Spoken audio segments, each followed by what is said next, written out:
What's up guys, Doc in Progress here, and today we'll be talking about my first medical school final. So at Mayo, for our first real block of classes, we take biochemistry and histology together.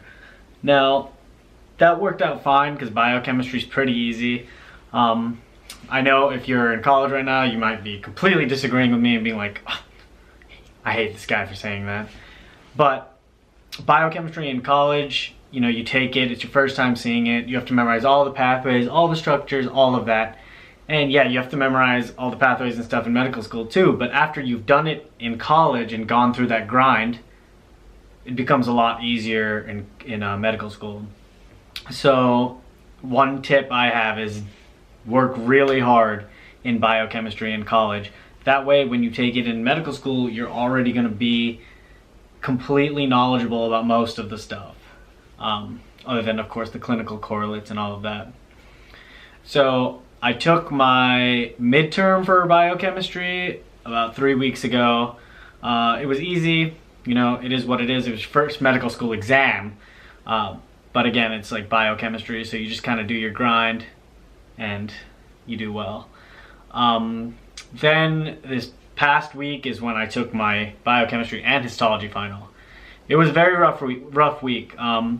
You have two classes, you do have to know the information, and you have them 2 days apart. And that was very, very difficult.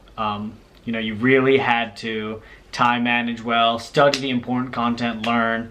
And I think that's a key point about medical school is that you could learn everything, or technically you couldn't really learn everything because there's an infinite amount of stuff to learn.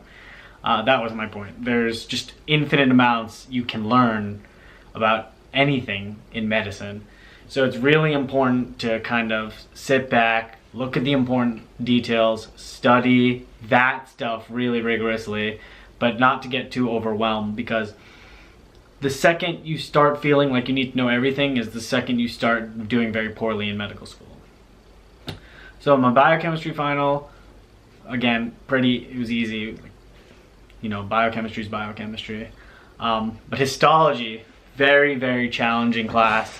The exam was challenging, I'd say. And what does a medical school exam look like? So normally, medical schools will have an NBME portion, which is basically the NBME is the National Board of Examinations, and it's what we take for step one. It's multiple choice. And so a lot of schools will buy these exams from the NBME to use for their medical students.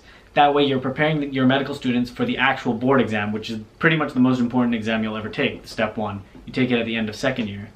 And then they'll also have their own component on whatever platform they use. So Mayo uses Blackboard. So after finishing the NBME portion, you move into a browser in which you take the Blackboard portion on a secure network.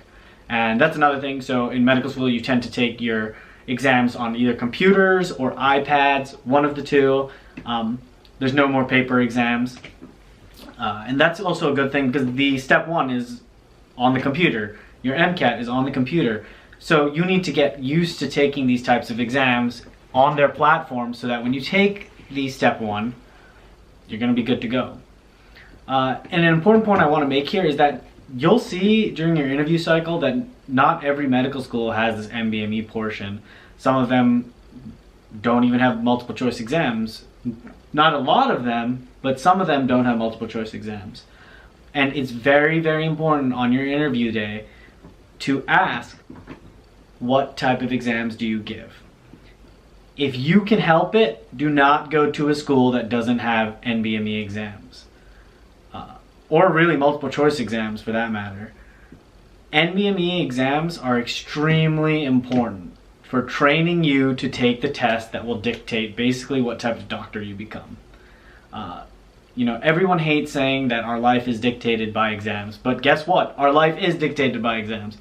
I'm not saying it correlates to whether you're going to be a phenomenal physician or not. It doesn't, but guess what? Whether you do well on step one or not will dictate if you get into the specialty you want to get into.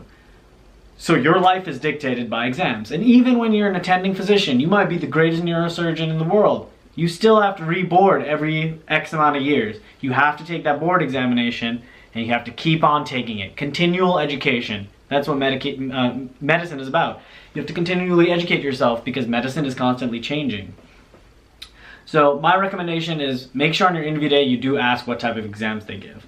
You know, if they don't have NBME exams, put that in the back of your head, note it down, and if you get into 2 schools and you're really kind of going, I don't know which to go to, and you've written down one has NBME and one doesn't, and they're pretty much similar ranking, you know, all of that, go to the one with NBME. Trust me. Super important NBME exams. So, one thing I want to go over is my thoughts before the exam, right? It's an extremely hard exam. You have to learn a lot of content within six weeks. And then, you know, it's really, if you put in the time, you'll pass. That's been my belief for really most of my life on exams. If you put in the time, you will reap the rewards. And that didn't change in medical school, but I will say that the exam is still very difficult. Just because you study doesn't mean you're going to know all the content on it. It doesn't mean you're going to get 100 on it, you know. But remember, pass-fail, most medical schools are pass-fail. And the beauty of having no ranking and pass-fail is that you help each other, and your anxiety is limited, because if you don't get 100 on an exam, it doesn't matter at all. Whether you get a 70 or 100 on an exam, you're equal to the rest of your classmates. But that was one thing, you know, of course I had doubts. And it's scary because, you know, you don't want to remediate, which is what happens if you fail the test.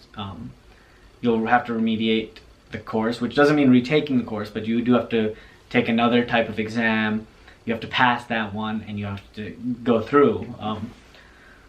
But by not passing, you do have that extra work, and it's very scary, and it's hard because you kind of think, you know, oh wow, I have all this information. Maybe I'll do poorly. Maybe I won't pass. And one thing about medical school is that you're here for a reason. In college, even there, you're there for a reason, right? You were selected, you had to apply, you were selected to come, they believed in you. So it's up to you to also believe in yourself. That's really a lot of the battle, you know? You know how to study. You know how to pass this exam. But you have to believe in yourself. You have to believe you can get through it. You have to, you know, limit your anxiety. And I know everyone has anxiety. It's just, you have to limit it. You have to learn to put that in the back and remember that you're smart, you can study, you can be successful, and you can do this. After that, it's a cakewalk, because anxiety, fear, that's what holds you back. You know how to take exams. You know how to study the information. You're not going to know everything, but you'll know at least 70%. You know that. You'll know at least 70%. Or in college, you know what you have to know to do well on an exam. It's just about putting the time, grinding, and believing in yourself.